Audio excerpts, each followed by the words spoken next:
थे, लेकिन अक्षरा जिस रास्ते पर चल रही थी वो बिल्कुल सुनसान था। बीच बीच में कुत्ते के भौंकने की आवाज आ रही थी। वो कभी मोबाइल के मैप की ओर देखती तो कभी अपने हाथ में पकड़े विजिटिंग कार्ड के पते की ओर। आखिर कहाँ है ये घर? पिछले आधे घंटे से मैं परेशान हूँ, ये पता मिल ही नहीं रहा है और न ही यहाँ आसपास कोई आदमी दिख रहा है जिससे मैं इस पते के बारे में पूछ सकूं। अक्षरा के चेहरे पर परेशानी साफ देखी जा सकती थी। तभी उसके मोबाइल की घंटी बजी। उसने कॉल करने वाले का नाम देखा तो वो नहीं दिख रहा था। वो कॉल एक अननोन नंबर से था। उसने फोन उठाया तो दूसरी ओर से आवाज आई। हेलो अक्षरा। कौन? अरे मैं चांद कुमार। ओह सॉरी सर, आपका ये नंबर सेव नहीं है ना?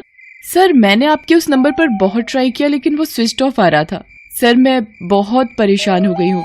ये इलाका मेरे लिए बिल्कुल नया है। मैं आपके दिए पते पर नहीं पहुंच पा रही हूँ।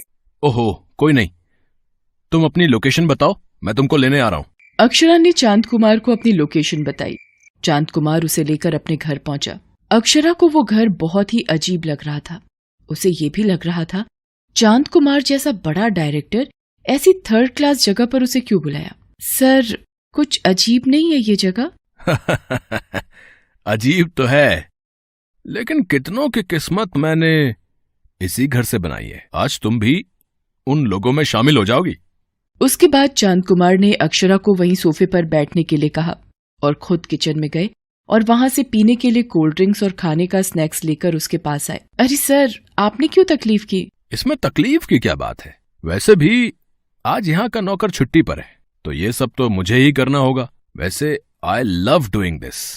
मुझे तुम्हारे जैसे खूबसूरत मेहमानों का स्वागत करना बहुत पसंद है। ऐसा बोलते हुए चांद कुमार ने अक्षरा को अजीब नजरों से देखा और उसे पीने को ड्रिंक्स दिए। अक्षरा कोल्ड ड्रिंक पीते और स्नैक्स खाते हुए बोली कि सर आपकी फिल्म कब शुरू होगी? I mean, आपने जिस प्रोजेक्ट के लिए उस दिन कहा था, और मेरा ऑडिशन कब होगा?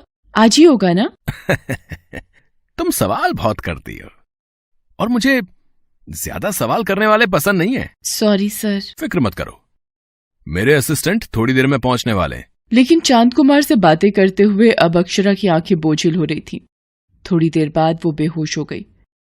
अक्षरा को बेहोश देखकर चांद कुमार खिलखिलाकर हंस पड़ा। आज से तू भी बन गई मेरी हीरोइन, तू भी हो ही जाएगी फेमस।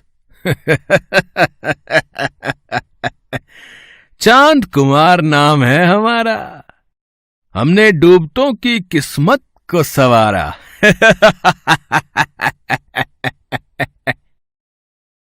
चांद कुमार एक बार फिर से अपने मंसूबे में कामयाब हो गया था। कुछ दिनों पहले की बात है।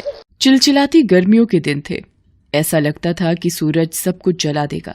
इतनी तेज गर्मी के कारण सड़क पर लोग भी कम ही दिखाई देते। शरीर को झुलसा देने वाली उस तेज गर्मी में भी अक्षरा पैदल ही तेज कदमों से चली जा रही थी। वो बार बार अपनी घड़ी की ओर देख रही थी और मन ही मन खुद से बातें कर रही थी। मैं तो बहुत लेट हो गई हूँ।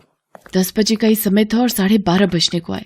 कहीं ऑडिशन खत्म ना हो गया हो। अक्षरा भोपाल की है। पिछले 10 महीने से वो मुंबई में रहकर एक्ट्रेस बनने के लिए स्ट्रगल कर रही है। एक स्टूडियो से दूसरे स्टूडियो, एक जगह से दूसरी जगह जाकर वो थक चुकी है, लेकिन उसका हौसला और हिम्मत नहीं थका है। तभी तो कई सारे रिजेक्शन के बावजूद भी उसे उम्मीद है कि उसकी किस्मत का सितारा एक दिन मुंबई शहर में जरूर चमकेगा। यही सब सोचते वो विराटन स्टूडियो पहुंची, जहां पर नई फिल्म के लिए ऑडिशन चल रहे थे। ओह माय गॉड, इतनी भीड़! मुझे तो लग रहा था कि मैं लेट हो गई हूँ, लेकिन भीड़ देखकर लगता है कि शाम के पहले मेरी बारी नहीं आएगी। कोई नहीं, शाम को आए चाहे रात को, ऑडिशन तो देना ही है। अक्षरा दिखने में बहुत सुंदर है, एक्टिंग भी अच्छी करती है। उसके पिता नहीं चाहते थे कि वो फिल्म लाइन में जाए, लेकिन उसने तो जिद ही पकड़ ली। कुछ महीने पहले की बात है। अरे बेटा, तुम समझती क्यों नहीं? फिल्म लाइन अच्छे लोगों के लिए नहीं है। तो क्या इतने बड़े बड़े जो स्टार हैं, जिनके पास दौलत है, शोहरत है, करोड़ों फैन हैं जिनके, वो सब बुरे लोग हैं? अक्षरा को फिल्म लाइन से प्यार था। उसे हीरोइन बनकर अपने पिता और अपने शहर का नाम रोशन करना था। पिता के लाख समझाने के बाद भी वो अपने पिता को बिना बताए मुंबई के लिए निकल गई। मुंबई में उसकी दोस्त अंजलि रहती थी। वो उसी के साथ रहने लगी। अंजलि एक मल्टीनेशनल कंपनी में मैनेजर थी। पुराने पलों को याद करते हुए अक्षरा अपनी बारी आने का इंतजार करने लगी। शाम को 6 बजे उसके ऑडिशन की बारी आई। डायलॉग तो उसे पहले ही मिल गया था। इतनी देर में वो उसे याद भी कर चुकी थी। अंदर स्टूडियो में डायरेक्टर चांद कुमार अपने 2 असिस्टेंट के साथ ऑडिशन ले रहे थे। वो अंदर गई। अक्षरा, तैयार हो तुम? जी सर। डायलॉग याद है ना? जी। ठीक है, roll, camera, start, sound, action. Akshara ने ऑडिशन दे दिया। वो थोड़ा बोल्ड सीन था। अक्षरा उसे करते हुए थोड़ी घबराई सी थी, लेकिन डायरेक्टर के हाव भाव से वो समझ गई कि वो खुश नहीं है। क्या है ये? क्या है? आखिर तुम यंगस्टर्स को हो क्या गया है? ऐसे परफॉर्म करोगी तो कभी सक्सेसफुल नहीं बन पाओगी। सॉरी सर, एक बार फिर से दूं ऑडिशन? सर के पास इतना टाइम नहीं है, चलो जाओ, दूसरों को भी तो चांस मिलना चाहिए। अक्षरा ये मौका खोना नहीं चाहती थी। उसने फिर से चांद कुमार से रिक्वेस्ट किया। उसके बार बार की रिक्वेस्ट से चांद कुमार पिघल गया। वो उसके पास आया और बोला, देखो अक्षरा, तुम बहुत ही सुंदर हो देखने में, डायलॉग डिलीवरी भी ठीक है, लेकिन इमोशन नहीं आ रहे हैं। और तुम्हें तो पता है ना कि बिना इमोशन के सब जीरो है। एक मौका और दे दीजिए ना, शायद मैं नर्वस हो गई थी इसलिए 100% नहीं दे पाई। देखो, ऐसा है कि सुबह से शाम तक ऑडिशन ले लेकर मैं थक गया हूँ, इसलिए एक काम करो, तुम कल आ जाओ, लेकिन कल यहाँ नहीं आना है। उसके बाद चांद कुमार ने अपनी जेब से कार्ड निकाला और उसे देते हुए कहा, कल इस पते पर तुम आ जाओ। सब ठीक रहा तो मेरे अगले प्रोजेक्ट की हीरोइन तुम ही होगी। अक्षरा को चांद कुमार की असलियत के बारे में पता नहीं था। उसने ना जाने कितनी लड़कियों का जीवन फिल्मों में काम दिलाने के नाम पर बर्बाद किया था। वो फिल्में तो बनाता था, लेकिन वो फिल्में सभ्य समाज के देखने लायक नहीं थी।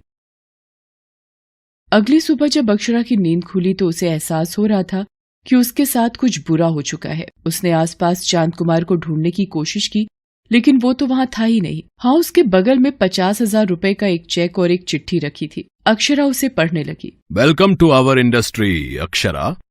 हमारी इंडस्ट्री को गंदा कहा जाता है, लेकिन सच कहूं तो इससे साफ तो कोई इंडस्ट्री है ही नहीं। बस थोड़ा सा समझौता ही तो करना पड़ता है, और थोड़े से बोल्ड सीन। इस बार वो सीन बेहोशी की हालत में करवाए। आशा है अगली फिल्म में तुम होश में वो सीन करोगी। अक्षरा, एक बात और, ये जो घर है वो सिर्फ एक दिन के लिए मैंने किराए पर लिया था। ये मेरा घर नहीं है, इसलिए तुम जल्दी से वहां से निकल जाना। और हां, तुम्हारे पास मैंने 50,000 का चेक भी छोड़ा है। ये तुम्हारी पहली कमाई का चेक है, और अभी ऐसे न जाने कितने चेक तुम्हारा इंतजार कर रहे हैं। मैं जल्द ही तुम्हें कॉन्ट्रैक्ट करूंगा अपनी नई फिल्म के लिए। तब तक के लिए गुड बाय। और एक सबसे जरूरी बात, ये सब तुम किसी को बताना मत, क्योंकि इससे तुम्हारी इज्जत ही बाजार में नीलाम होगी। अक्षरा ने चांद कुमार के फोन नंबर पर लगातार ट्राई किया, लेकिन वो नंबर बंद था। अक्षरा के पैर कांप रहे थे, उसका हलक सूख रहा था। लेकिन घर पहुंचते ही उसकी दोस्त अंजलि ने उसे एक और शॉकिंग न्यूज दी, जिसे सुनकर वो रोने लगी। यार, मुझे पता नहीं था कि वो डायरेक्टर चांद कुमार इतना गिरा हुआ आदमी है और वो ऐसी वैसी फिल्में बनाता है। तेरी वीडियो हर जगह वायरल हो रही है अक्षरा। सब खत्म हो गया अंजलि, सब खत्म हो गया। मेरे सारे सपने, मेरी मेहनत, मेरी तपस्या, सब उस चांद कुमार ने बर्बाद कर दिए। लेकिन मैं उसे छोड़ूंगी नहीं। पागल है क्या? क्या करेगी उसका? चांद कुमार बड़ा नाम है, उसकी बड़ी पहचान है हर जगह। तुम उसका कुछ नहीं बिगाड़ पाओगी। नहीं अक्षरा, कानून के आगे कोई बड़ा या छोटा नहीं होता। और वैसे भी अगर आज मैं चुप बैठ गई तो कल कोई और अक्षरा उसकी शिकार होगी, जो मैं नहीं होने दूंगी। अक्षरा अंजलि को लेकर पुलिस थाने गई। उसने इंस्पेक्टर राघवन को सारी बातें बताई। राघवन बहुत ही ईमानदार पुलिस अफसर था। उसने अपने सीनियर से ये बात बताई और उनसे परमिशन लेकर उसकी गिरफ्तारी का वारंट निकलवा दिया। थोड़ी देर बाद तो ये खबर पूरे शहर में फैल गई कि चांद कुमार एक बदमाश और अय्याश किस्म का डायरेक्टर है, जो लड़कियों के सम्मान का सौदा करता है। इस लड़की ने तो सारा गुड़ गोबर कर दिया। मुझे नहीं पता था कि ये इस तरह जाकर सब बक देगी। बरसों से मैंने जो इज्जत कमाई थी, इसने नीलाम कर दिया। मुझे जल्द से जल्द ये देश छोड़कर बाहर जाना पड़ेगा। मुझे इसी समय एयरपोर्ट निकलना होगा। चांद कुमार देश छोड़ने की फिराक में था, लेकिन पुलिस को उसके इरादों का पता था। तभी तो उन्होंने एयरपोर्ट पर मजबूत घेराबंदी की हुई थी। चांद कुमार एयरपोर्ट से पकड़ा गया। पुलिस ने उसे जेल भेज दिया। अक्षरा ने चांद कुमार जैसे डायरेक्टर को जेल भिजवाकर फिल्म इंडस्ट्री में तहलका मचा दिया। सभी